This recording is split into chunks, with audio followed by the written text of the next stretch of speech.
going to talk to you about the different functions of central banks within countries. Just some examples to begin with of some central banks. In the UK, we have the Bank of England. In the US, they have the Federal Reserve. And for the Eurozone countries within the EU, those are the countries using the euro. They have the European Central Bank. There are three main functions that central banks have. The first, they are the banker to the government. They are also the banker to other banks, that would commercial banks and retail banks. And finally, they regulate the financial system within a country too. So banker to the government, that means that they're doing things, some of them relatively straightforward, some more complicated. One thing, they are minting or making notes and coins in the country. That's where those are made.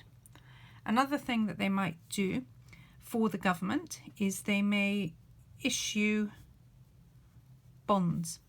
If the economy wants to borrow some money from another country, they will issue bonds as a way of doing that, and it will be the central bank that does this for the government.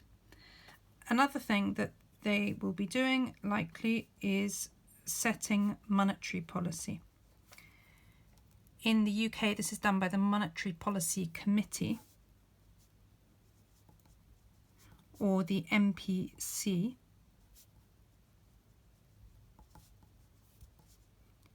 And with their monetary policy, as you know, they will be setting the rate of interest and also looking at the money supply.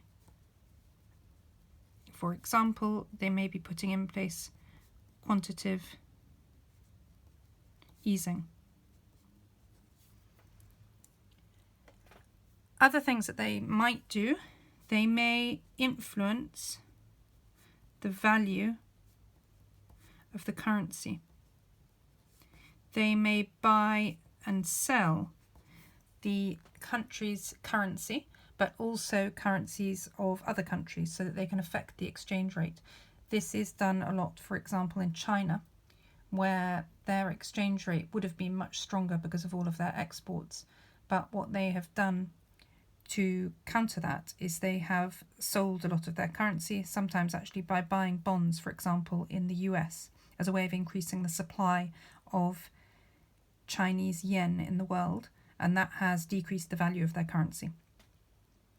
And one other thing that they may well do is they may handle the accounts for government departments.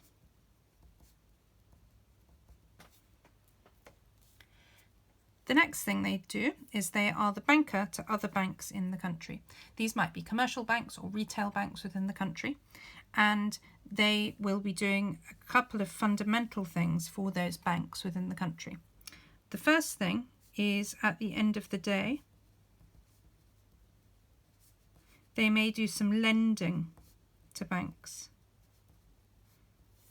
This is so that at the end of the day, the bank has enough money to be able to give to people who want to take out money, because it may be that on that particular day they've got more money lent out and they don't have the right amount sitting there in the bank. If they need to borrow money to give to customers who want that money at that point in time, they can borrow from the central bank.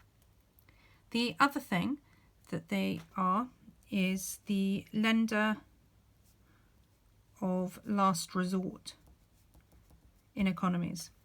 This expression means that if something goes wrong with a bank and they need money, they will go to the central bank to be able to get that money. They are in a last resort situation. They can go to the central bank. This is what happened, for example, in the financial crisis, when banks went to the central bank because they were failing and didn't have enough money to give to their customers. And these were called bailouts. And this, actually being the lender of last resort, this results in one of the issues of market failure that we've talked about in some other videos. And market failure in this case would be because of the moral hazard that is created by the central bank being a lender of last resort for commercial and retail banks. They know that if they don't have enough money, if they lose the value of their assets, they can actually go to the central bank and they can be bailed out. This results in moral hazard because it can cause banks to take bigger risks than they would otherwise, because they know that they have the backstop of being protected by the central bank. So that's a criticism of the central bank being a lender of last resort. The last area we're going to look at is the central bank being a regulator of the whole of the financial system. And this is the central bank overseeing what's going on in the financial system to look out for different parties' interests.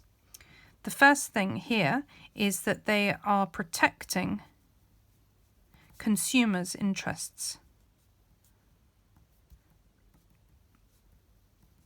For example, they're making sure that banks aren't offering products to people which might actually not be in their interests and might harm them, or they may place them with too much risk that actually could be damaging.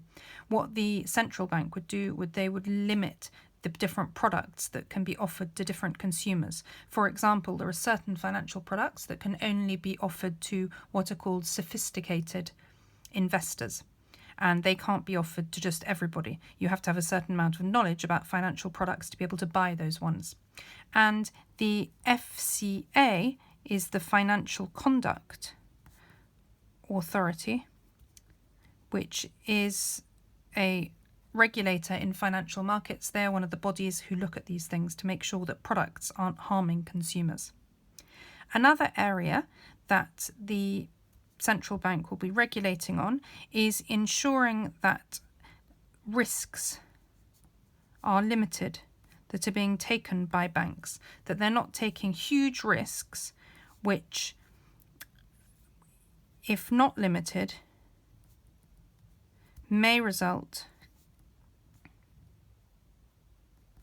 in collapse of the bank.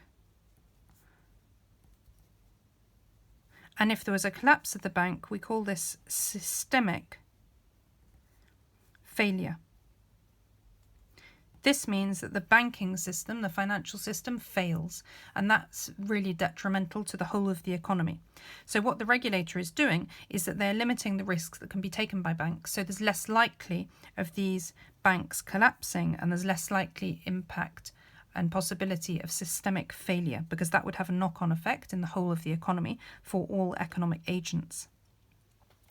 Another thing that you find is that what central banks are doing and how much they're regulating the system, this usually regulation goes up